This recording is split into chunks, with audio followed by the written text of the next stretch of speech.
Hello everybody, Hamp Thomas here. I want to talk to you just a little bit about stairs. Why do we count stairs on two levels? When I learned how to measure stairs, I was always told to count them as GLA on one floor. And it just depends on where you live and who taught you as to whether you counted stairs on one or two floors. Well, ANSI says to count them on two floors. And we get a lot of grief about that from some people. You know, some people, when the American Measurement Standard first came out, we went along with one floor GLA because that's the way I was taught. But when it comes down to it, a contractor taught me why we should count them on both levels. Take a regular single family ranch style house. You got a flat floor.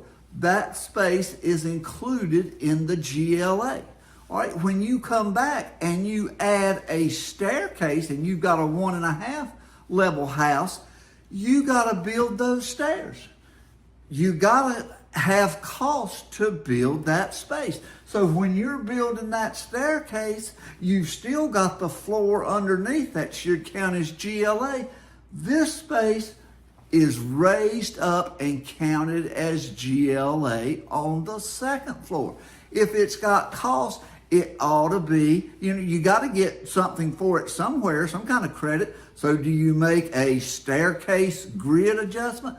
No, it's easier to count it in the GLA.